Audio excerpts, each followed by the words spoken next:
J'en viens à la mise en œuvre de la prière eucharistique, évidemment. C'est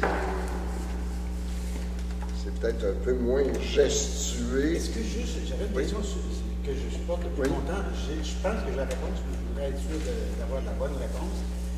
L'idée symbolique de la goutte d'eau dans le vin, c'est pas juste le proverbe mettre l'eau dans ton vin, là.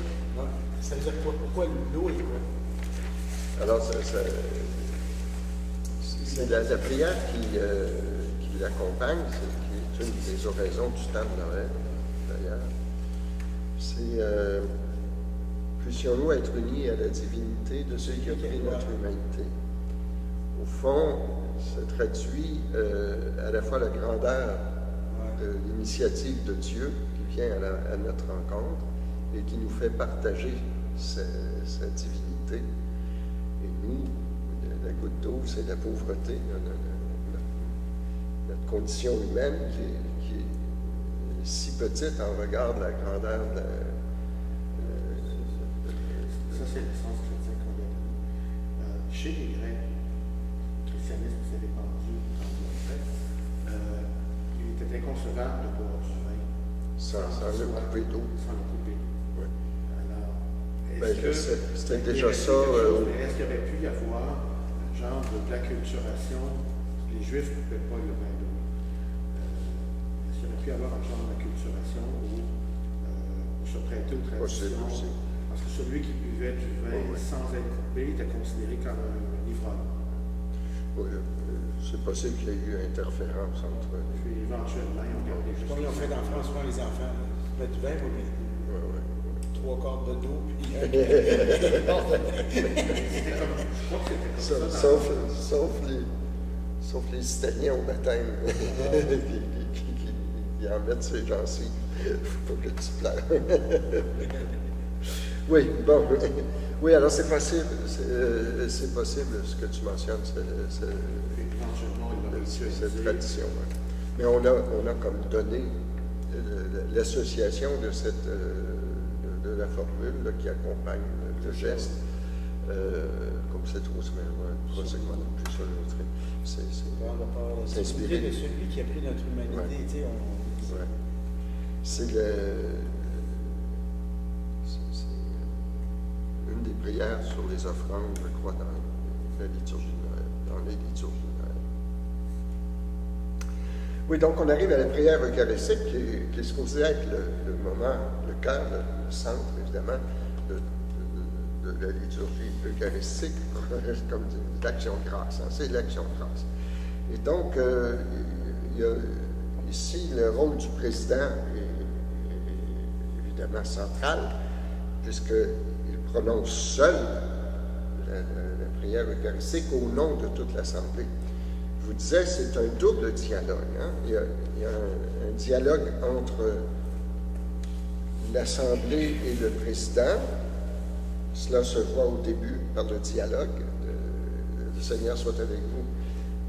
Élevons notre cœur et littéralement, Eucharistion pour le Seigneur.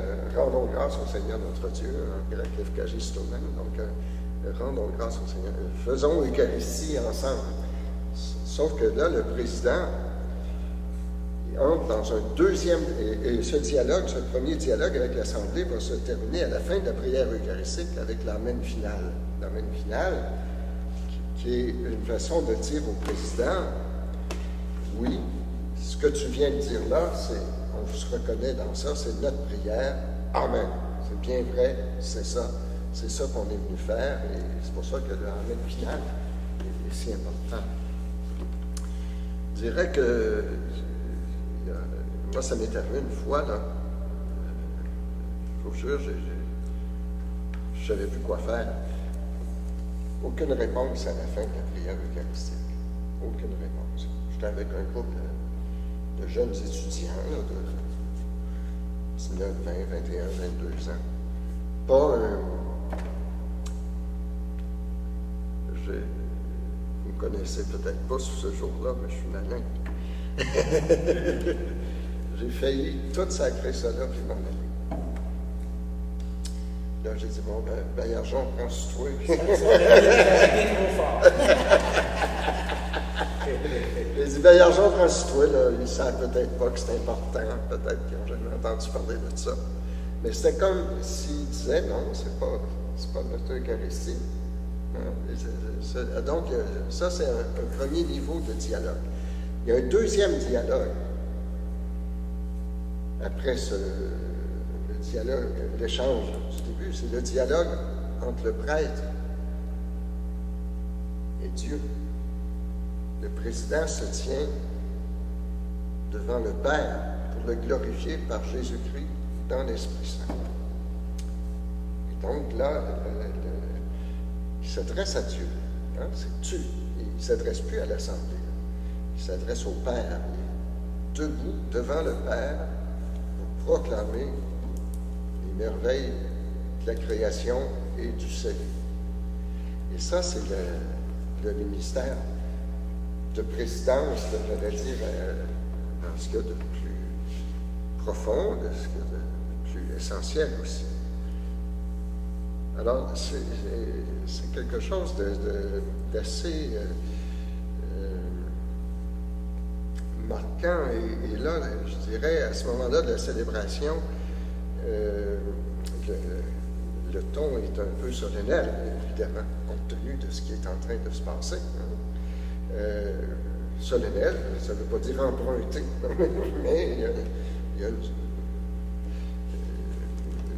belle solennité dans ce geste de présider la prière eucharistique. Elle est proclamée, pas juste lue. Hein, le vocabulaire est un peu spécial, le ton est un peu spécial. Alors, il ne s'agit pas de faire du théâtre, là, mais il y a une certaine dimension importante dans le geste. La tenue physique, la station debout, les bras levés, la génuflexion ou l'inclination, le ton, le débit de la voix, pour nous faire sentir les différents moments de cette grande prière.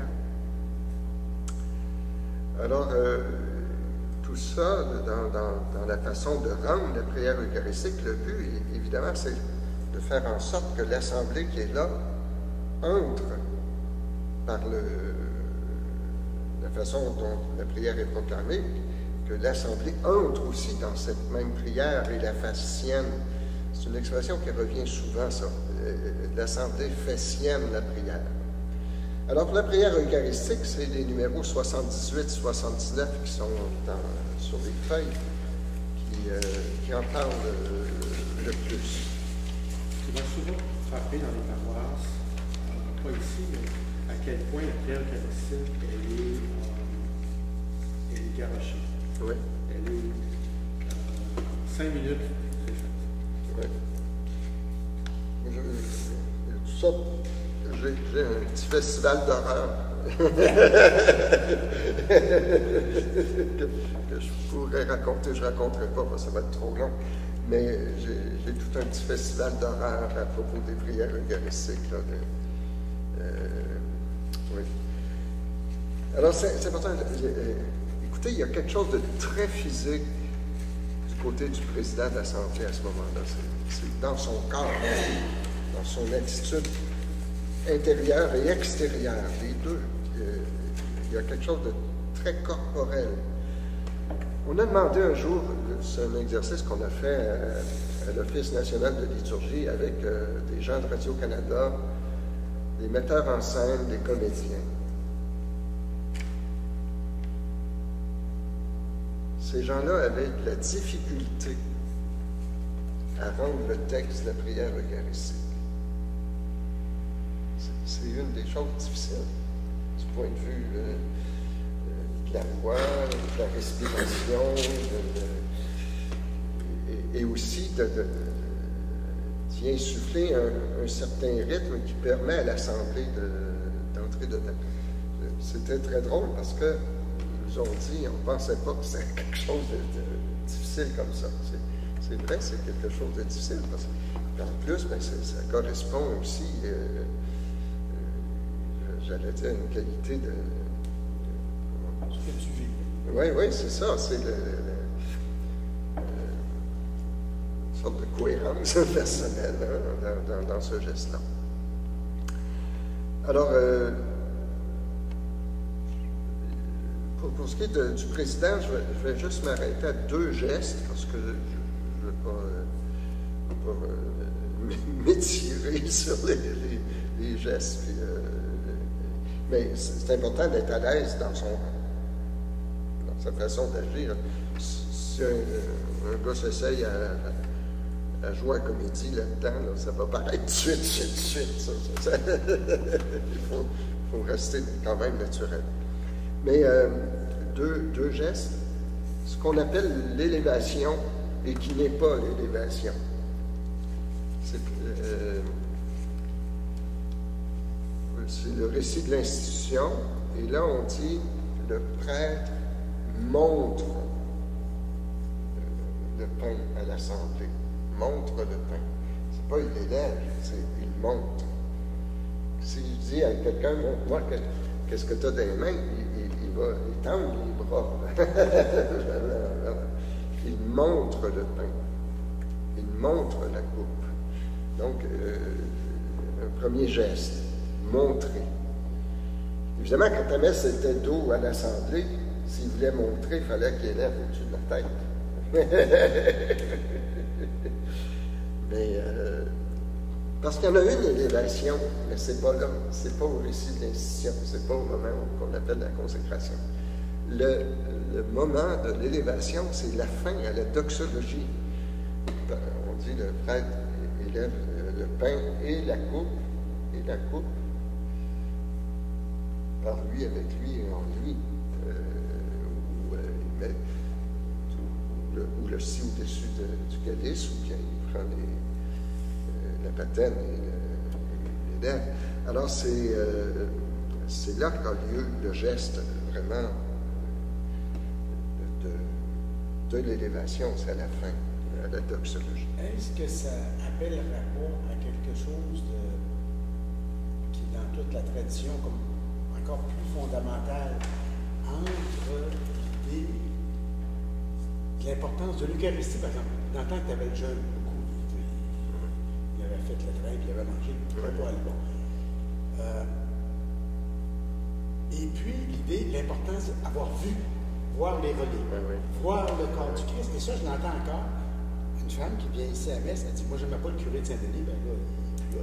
Mais il ne pas, il y avait peut-être mal au bras, je ne sais pas trop, mais c'était comme, il tenait ça contre lui. Bon. Mais qu'on voit, Pierre, je ne suis pas une personne instruite, ça, on veut voir. Mais plus profondément que ça, je me dis, c'est ça l'idée de toute une époque, comme tout le culte des reliques, on veut voir les reliques. L'Eucharistie, à la limite, on veut voir. C'est quelque chose qui est arrivé, je ne sais pas si le premier endroit où on a voulu montrer, à partir du moment où on avait établi une cloison entre l'Assemblée et bien, c'est à Notre-Dame de Paris. Et là, l'habitude a commencé à montrer le pain. Après ça, on a introduit le calice aussi. Évidemment, c'est une époque où la liturgie était célébrée quasiment coupée de l'Assemblée. Alors évidemment, on est dans un tout autre contexte aujourd'hui. L'Assemblée a retrouvé son importance et sa place dans la célébration de la liturgie. Mais montrer, oui. Wow. Il y avait aussi comme l'idée sous-jacente, comme une espèce de ultime respect des choses sacrées. Tu sais, comme les orthodoxes, à un moment donné, il y avait le fermé rideau, je ne sais pas trop quoi. Oui, non, en Occident, ce qui est arrivé, c'est que c'est les chicanes sur est-ce que c'est donc c'est juste symbolique ou c'est réel? Et c'est lié donc à la dévotion qui a commencé avec Sainte-Julienne du Mont-Cornillon, tout ça. On commence à voir des processions avec le Saint-Sacrement, parce qu'on peut le voir, etc. On ne voyait plus dans les églises. On ne voyait pas l'hostie, on voyait pas. Alors, on commence à vénérer l'hostie en dehors de la célébration. Et c'est un évêque de Paris, je ne sais plus qui, j'ai lu ça à un moment donné, un évêque de Paris qui décide, lui, que peut-être aussi, à la messe, on pourrait voir l'hostie. Les fidèles pourraient voir l'hostie. Parce qu'il y avait le jubé là, qui séparait la nef du sanctuaire. Et donc, on va montrer au jubé, on montre l'hostie à l'Assemblée. Je me rappelle, je l'avais mentionné ici, moi, on m'avait dit qu'au moment de l'Église anglicane, ça ressemble pas mal à nous autres, au moment du couronnement d'Élisabeth II, donc c'est en même temps que la naissance de la télévision. Quand on arrive à la consécration, ça, je me rappelle, c'est Letellier qui m'avait fait remarquer, qui m'avait appris ça, moi, je ne sais pas. La caméra n'est plus sur l'hôtel. Pas une vitrail ou crucifix, comme par respect. Oui. On ne filme pas. Oui. C'était l'idée du respect. Il y a une chose, pour quelqu'un qui a la foi, qui est tellement importante, qui se vit là, que toute la gang de païens de partout l'univers qui voient ça, ils n'ont pas d'affaires à voir. Ils n'ont pas d'affaires à voir ça. Le monde de la vitrail. C'est. Ce sont nos seigneurs. Hein? Qui était le temps, quand la consécration se faisait, c'est qu'ils montraient le tour de l'Église. Ah oui? Le jour du Seigneur. Je regardais ça sur le ça a changé. Oui, ça a changé. Oui, donc, voilà pour le président des 12 jeunes. Une chose, maintenant, du côté de l'Assemblée, on peut penser qu'il ne se passe rien pendant la prière eucharistique, quand l'Assemblée est laissée. Si on regarde le numéro 78, c'est un peu long, mais je pense que ça vaut la peine de le regarder un peu. C'est maintenant que commence ce qui est le centre et le sommet de toute la célébration, la prière eucharistique. Prière d'action de grâce et de sanctification, le prêtre invite le peuple à élever les cœurs vers le Seigneur dans la prière d'action de grâce et il se l'associe dans la prière qu'il adresse à Dieu le Père par Jésus-Christ dans l'Esprit Saint, au nom de toute la communauté. Donc, comme je disais, la façon de rendre la prière eucharistique par le président, c'est pour que l'Assemblée s'y associe. Le sens de cette prière est que toute l'Assemblée des fidèles s'unisse au Christ dans la confession des hauts faits de Dieu et dans l'offrande du sacrifice. La prière eucharistique exige que tous l'écoutent avec respect et en silence. Et puis quand on regarde le numéro 79, c'est assez extraordinaire parce que un peu partout, on nous dit que c'est l'Assemblée ou le peuple qui est le sujet dans la... Parce que la prière eucharistique, c'est une prière en nous, et ce nous-là, c'est le nous de l'Église, c'est le nous de toute l'Assemblée. Le prêtre, au nom de tout le peuple saint, glorifie Dieu le Père et lui rend grâce pour toute l'œuvre. Alors, on peut dire que à ce moment-là aussi, toute l'Assemblée fait un peu la même chose, elle entre dans ça. L'acclamation, toute l'Assemblée s'unissant aux puissances d'en haut chante le Sanctus. Cette acclamation qui fait partie de la prière eucharistique est prononcée par tout le peuple avec le prêtre. Le Sanctus, c'est pas une pièce qu'une chorale exécute, c'est une partie de la prière eucharistique. L'épiclèse, par des invocations particulières, l'Église, donc c'est l'Assemblée, implore la puissance de l'Esprit Saint pour que les dons offerts par les hommes soient consacrés, c'est-à-dire deviennent le corps et le sang du Christ, et pour que la victime sans tache qui sera reçue dans la communion profite au salut de ceux qui vont y participer. Donc les deux épiclèses ici sont associées, épiclèse de communion et épiclèse de consécration. Le récit de l'institution et la consécration par les paroles et les actions du Christ s'accomplit le sacrifice que le Christ lui-même a institué à la dernière scène. L'anamnèse, en accomplissant l'ordre reçu du Seigneur par l'intermédiaire des apôtres, l'Église fait mémoire du Christ lui-même. Donc l'acclamation de l'anamnèse. L'offrande, au cœur de cette mémoire de l'Église, surtout celle qui est actuellement ici rassemblée, offre au Père, dans l'Esprit Saint, la victime sans tâche. L'Église veut que les fidèles non seulement offrent cette victime sans tâche, mais encore qu'ils apprennent à s'offrir eux-mêmes et soient parfaitement réunis de jour en jour. Les intercessions, on exprime que l'Eucharistie est célébrée en union avec toute l'Église, celle du ciel comme celle de la terre, que l'offrande est faite pour elle et pour tous les membres vivants et morts qui ont été appelés à participer à la rédemption et au salut obtenu par le corps et le sang du Christ. Et enfin, la doxologie finale exprime la glorification de Dieu. Elle est ratifiée et conclue par l'acclamation du peuple. C'est pour ça que l'Amen final est ici. Ne sort pas, même si ça ne répond pas. Ça brouille par entre. Tu laisses mijoter, tu restes là. Cette fois-là, j'étais... Tu n'as pas eu réflexe de reprendre par lui avec lui. Tu reprends encore le même niveau. J'étais, mais ça ne m'était jamais arrivé. Hein. Je n'ai jamais pensé que c'est une chose qui pouvait m'arriver. Il y a eu un long silence pendant lequel tu attendais le Amen. Oui. C'est assez long. Oui.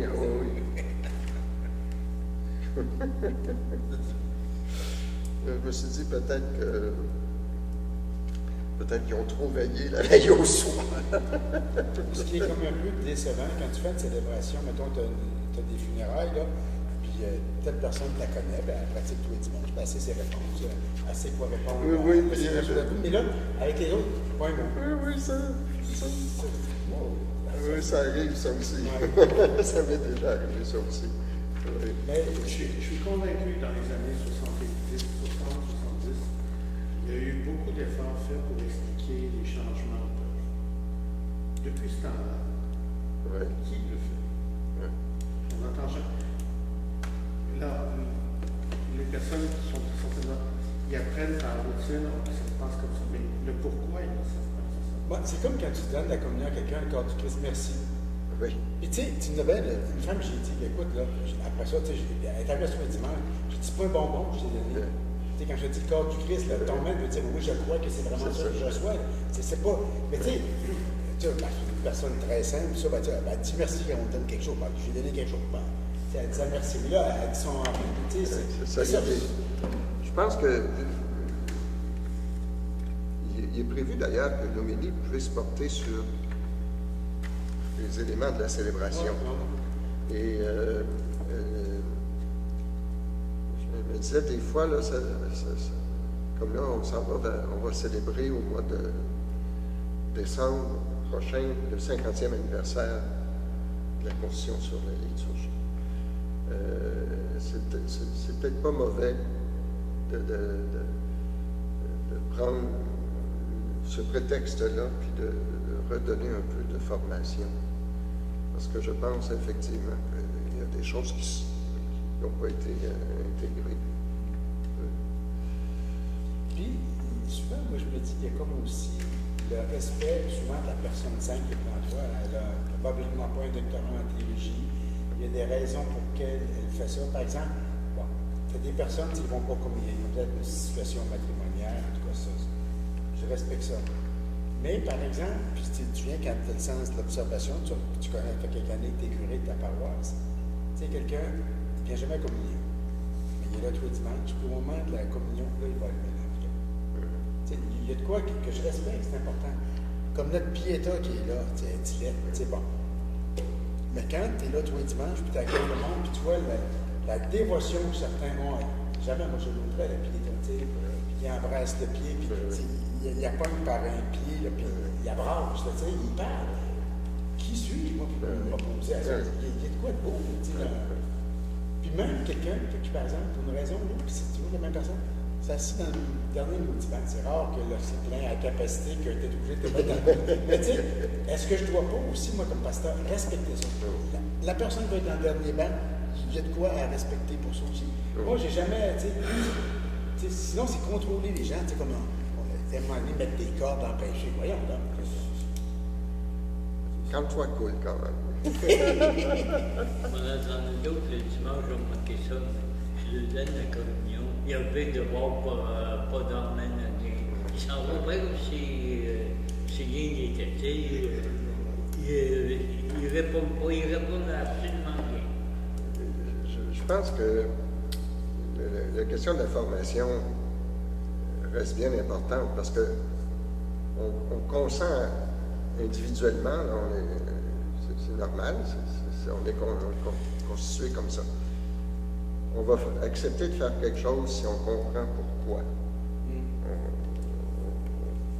On le fait. Sinon, on ne le fait pas. Sinon, on ne le fait pas.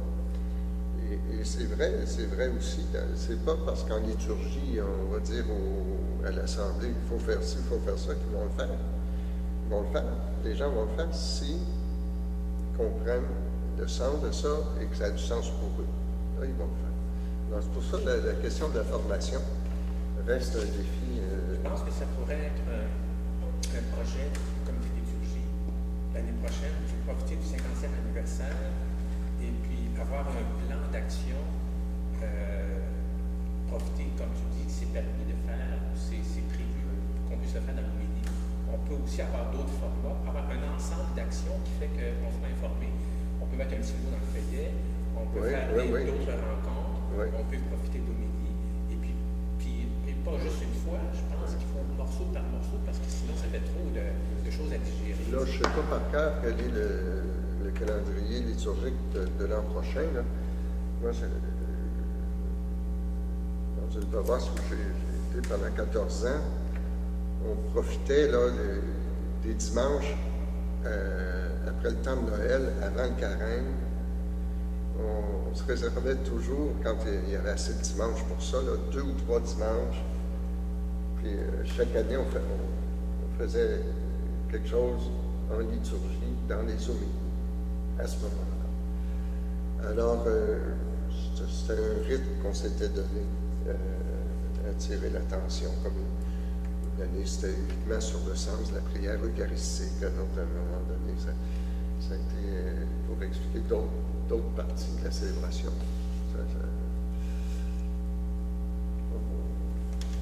Mais je retiens ça.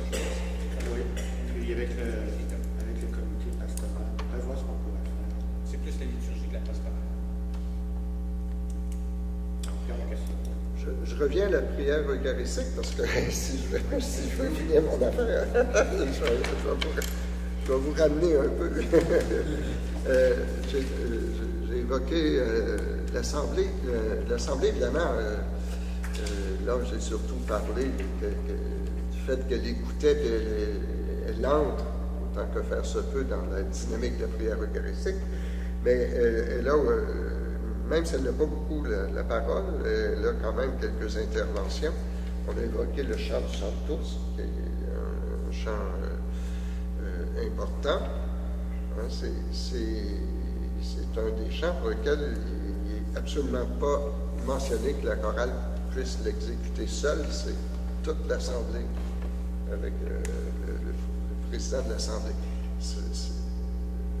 L'Assemblée participe à la prière eucharistique à ce moment-là, puisque le Sanctus fait partie de la prière eucharistique. Et donc, il y a une partie de la prière eucharistique qui revient à l'Assemblée. Même chose aussi, bien évidemment, les dialogues, le début et la fin de la prière eucharistique. Il y a l'acclamation de l'anamnèse également, qui revient à l'Assemblée. L'amène finale, des fois, de prolongement. Bien manifesté qu'on termine la prière eucharistique par chanter aussi, tu le fais à l'occasion. Moi, je trouve que c'est bien de chanter. Il y en a qui chantent le dialogue de la préface puis la doxologie. Donc, ça c'est un encadrement, si on peut. Il y a des gestes aussi pour l'Assemblée. Il est spécifié qu'on entend la prière eucharistique debout.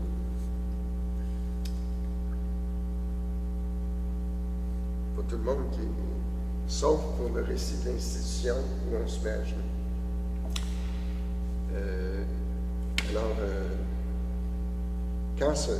Normalement, quand se mettre à genoux, ce serait à la fin de la première épiclèse, avant le début du récit de l'institution.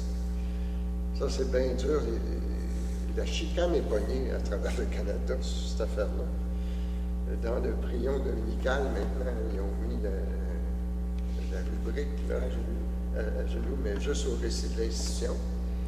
Il y en a qui se mettent à genoux après Sanctus, d'autres se mettent avant, puis déplaise. En tout cas, il y a des diocèses où la chicane est pognée. Moi, je me dis toujours là-dessus, il y a comme un peu c'est quelque chose de sacré. C'est moi, puis ma conscience, puis Dieu. Ici, au comité des liturgies, on s'était mis d'accord que tout sanctuaire reste debout avec la main.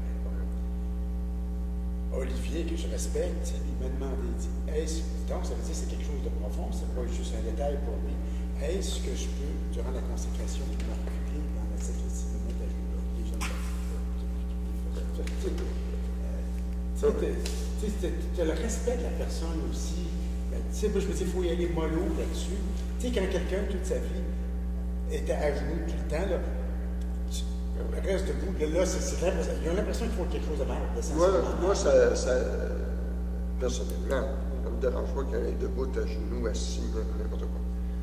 Je vais dire comme un cardinal Turcotte, parce qu'on avait posé une question similaire au cardinal Turcotte. Moi, l'important, c'est qu'il soit en avant, en arrière, de côté, à genoux, debout. L'important, c'est qu'il soit là. On connaît bien le cardinal Turcotte dans cette réponse. Mais moi, je dirais, si on veut donner un signal, juste avant le récit de l'institution, une petite pause. Si les gens veulent se mettre à genoux, ils peuvent se mettre à genoux. Mais c'est ça, au Canada, ici, il y a des influences, des fois, des États-Unis. Aux États-Unis, on est à genoux. Tout ça, c'est chaque conférence épiscopale qui décide ça.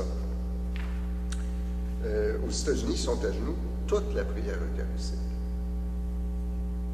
Alors, nous, au Canada, on suit la règle générale de l'Église. Dans le missel romain, ce qui est indiqué, c'est qu'on se met à genoux pour le récit de l'institution. Ils ont-tu la communion de la main, ça, je me rappelle plus ça? Oui. Ils l'ont dans la main. Oui. Bon, c'est un Italien qui, à un moment donné, il ne voulait pas. Je me suis engagé dessus. Je me suis presque fait chicaner par un dominicain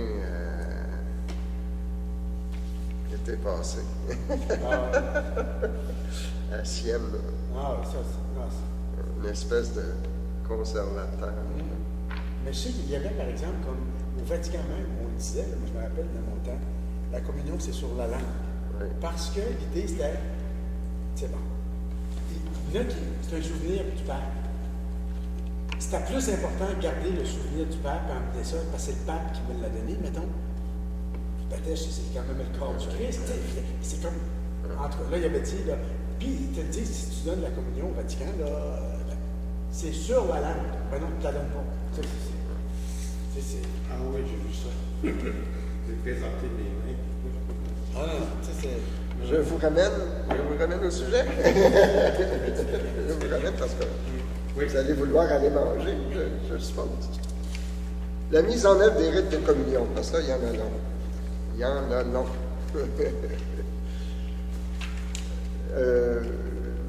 Je commence d'abord à prier Notre Père, son embolisme et sa doxologie.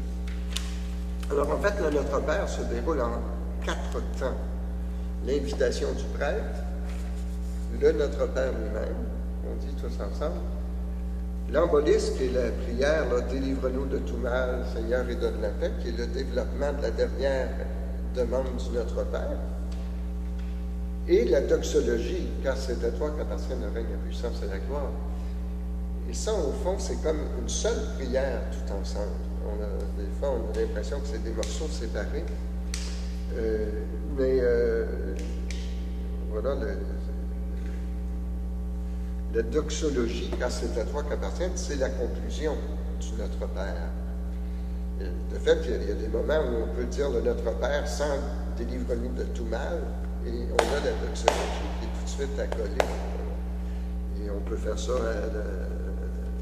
dans l'office aussi. C'est ce que font les protestants. La liturgie des heures, mais les catholiques aussi. Par exemple, depuis des siècles, c'est dans le rituel du mariage, la messe de mariage, c'est comme ça. Alors, évidemment, les gens, je vois qu'il y en a plusieurs ici qui élèvent les mains. Physiquement, corporellement, l'attitude, c'est l'attitude de Laurent, qui est une très vieille attitude qu'on voit dans les fresque des catacombes, qui est les bras levés, les mains tournées vers l'avant, les paumes, donc les tissus de l'Orient qu'on appelle techniquement cette position-là. J'ai vu dans certains pays, puis aux États-Unis, dans le sud, beaucoup, les gens restent comme ça aussi durant la prière Délivre-nous de tout mal. Tu vois ça en Amérique du Sud, c'est très fréquent. Et à la doxologie, ils élèvent encore davantage les mains, car c'est à toi qu'appartient le règne, la puissance et la gloire. Ça donne une unité plus grande. Je ne pense pas qu'on va arriver à faire ça ici. Mais... Ou des personnes devant la grotte, des personnes surtout d'origine haïtienne. Oui. Puis, ils parlent. Oui. Maman Marie, il argumente. Oui. Je respecte ça. Mais c'est la vraie position de prière des chrétiens, c'est celle-là. C'est la position dans l'action liturgique. Demander la paix et changer la paix, au Canada, c'est dans les diocèses du Canada, le signe de la paix est donné en se serrant la main ou par une inclination de la tête. Ça aussi, c'est chaque conférence qui détermine ça. Ici, les gens font ça assez spontanément. Ce qui nous est arrivé ici, c'est là, donc, j'ai plus comme de problème, c'est qu'à un moment donné, on a reçu à Thomas Chevalier ou à Saint-Jules, ici, des médecins qui disaient ça n'a pas de bon sens. Bon, oui. OK. Quand est-ce que c'est période de grippe? Peut-être bien que c'est pas une période de grippe, mais toi, tu l'as. Donc, tu sais, dans ce temps-là, j'ai la grippe, tu dis j'ai la grippe, tu sais, je sais pas trop quoi. On a reçu des affaires du diocèse à un moment donné, éviter ça. Bon. Mais tu sais, le taponnage, aujourd'hui, on l'a donné. Moi, j'ai comme simplifié ça, ou à un moment, on m'a donné comme Noël. Ben là, on va de toute façon, la main, là, puis on va. Si on a la poigne à la grippe, on a poigne à l'église, puis on a poigne ailleurs. Mais moi, je regarde dans ma propre famille, moi, une maison, c'est un juge martial, moi, je ne vois plus à l'est. C'est un détail, mais c'est. Mais c'est pour ça que les évêques canadiens, quand il a été question de ça, les évêques canadiens, parce que normalement, ce geste-là, on devrait toujours le faire. Mais c'est la manière de le faire. Parce qu'il y a des... c'est pour ça que c'est réglé dans chaque pays. En Asie, on ne se donne pas la main. Donc, on se salue sans se donner la main. Alors, c'est pour ça que c'est chaque pays. Ici au Canada, les évêques ont spécifié que c'est ou en se donnant la main, ou en se saluant en inclinant la tête. Si les gens savent ça, je le vois le dimanche, les gens le font spontanément. Et, même si le prêtre n'invite pas. Oui. Peut-être que ça serait une chose, ça, comme mentionner ce que tu disais, le rôle du côté de liturgie, rappeler ça, à un moment donné, on peut le faire. Parce que le geste est quand même, voyez-vous, c'est pas n'importe quelle parole là, qui est échangée, hein, la paix, c'est la salutation même du Christ ressuscité à ses disciples quand il apparaît après la résurrection. Hein. Et au fond, chaque personne qui dit à l'autre la paix soit avec toi, c'est un peu donne la salutation du Christ ressuscité à l'autre personne, et l'autre personne reçoit la salutation du Christ ressuscité. C'est quand même quelque chose d'assez beau. Hein? Donc, chaque membre de l'Assemblée porte le message du Christ à ses frères et à ses sœurs, et il reçoit l'autre aussi comme le Christ, ou comme le porte-parole du Christ, si on veut, un frère dans le Christ. Alors, c'est une expression de la communion fraternelle. C'est ça, j'ai un rédemptoriste là, à Saint-Anne-de-Beaupré qui était contre ça, qui m'appelle. Alors, il aurait donc voulu que je dise que c'était... On pouvait passer par-dessus ça, tu sais, dans la messe. J'ai dit, mon cher père, lisez le texte. Là. Ici, l'Assemblée échange un geste fraternel. J'ai dit, c'est pas écrit si ça tente au curé ou au prêtre. J'ai dit, c'est la manière de le faire peut différer, mais c'est le lieu d'un geste fraternel. Rompre le pain au chant de l'agneau de Dieu. Alors, on a parlé un peu du geste, la fraction du pain. C'est le premier nom de l'Eucharistie. Hein. Ils reconnurent, les disciples d'Emmaüs, ils reconnurent le Seigneur à la fraction du pain. Alors, c'est un des 4 gestes de Jésus autour duquel s'est développée la liturgie eucharistique. Un peu malheureusement, à mon avis, en tout cas, cette action passe souvent inaperçue.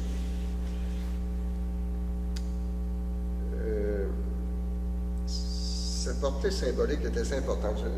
Je vais vous raconter une anecdote. À Saint-Denis-de-Brampton, où j'ai fait du ministère pendant 14 ans. Donc, on avait l'habitude, pas toujours, mais assez souvent, de rompre le pain pour toute l'Assemblée. Alors, un jour, une femme qui n'était pas de la paroisse, mais qui avait de la famille à Saint-Denis, était dans l'Assemblée. Je trouve que je la connaissais parce que je l'avais connue par ailleurs. Elle était dans un chœur de chant, et je chantais. Alors, on partage le pain, puis elle vient me voir après la messe. Elle dit, faites-vous ça souvent? Ben, on essaie de le faire le plus souvent possible. On ne le fait pas toujours, mais...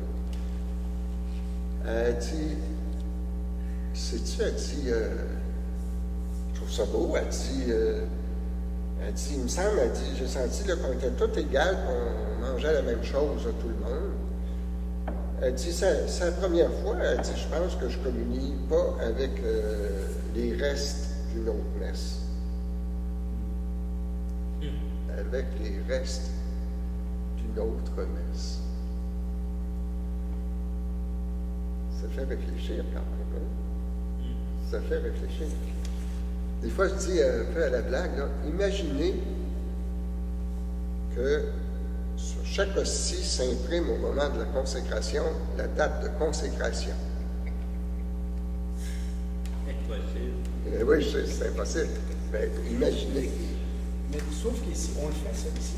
Moi, par exemple, la messe sur semaine, des fois, s'il reste juste 3 hosties, Oui. je les prends. Quand j'ai fini de la communion, s'il en reste plus, ben, je vais les porter à la réserve. Puis j'ai demandé qu'à chaque fois, on consacre. On sait à peu près le lundi de plus et le mardi de moins. On le fait, ça. Parce que c'est un qui était là-dessus, c'est hier. Lui, il avait l'impression que, bon, j'exagère, mais c'était plus consacré. Mais, oui, parce que très souvent, je dis aux gens, quand j'ai des sessions, là, je dis aux gens, vous comptez des menteries aux gens. Je leur dis qu'ils communient à cette Eucharistie.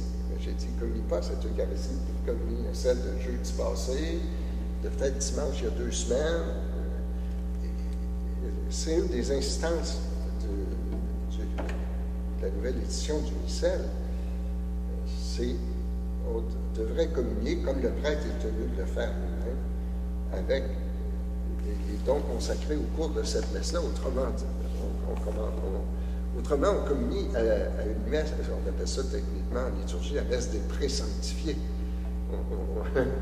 C'est-à-dire, ils ont été sanctifiés, consacrés à une autre célébration. Et donc, je communie à l'autre célébration. Je ne communie pas à la célébration qui a lieu présentement. C'est une des choses difficiles, peut-être, parce qu'on a de vieilles habitudes.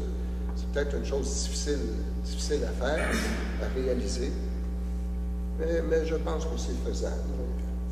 Toutes les autres églises chrétiennes le font. Pourquoi dans l'Église catholique, on ne serait pas capable de le faire? Je pense qu'on le fait, mais au niveau du bon sens, des fois, on sait bien que Noël, le jour de l'an, on a plus de monde, c'est difficile à voir. On consacre plus. Bon, c'est sûr que les 2-3 dimanches, il faut éviter notre réserve. Mais absolument, on le fait sur. Mais ça voudrait dire, en pratique, qu'on ne va pas chercher. On peut aller porter au tabernacle après, mais on ne va pas chercher. Et comme tu dis, on peut aussi consommer ce qui reste quand il n'en reste pas beaucoup.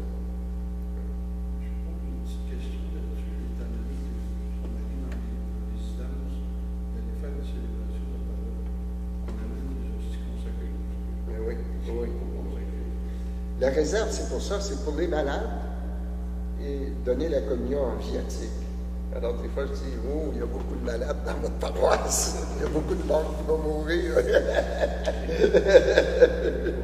On est supposé de garder uniquement pour les malades et pour le viatique. Moi, je me rappelle qu'on avait les Jésuites, il y avait une coupe de paille, les célébrants, et ils consacraient des eaux dans l'eau. Pas les carnets, c'est pas de consacrer. Pourquoi c'était une idée là? T'as encore un crochet dans le tabernacle là, pour aller chercher. Ah oui, oui, oui. Il est encore là. Oui, oui.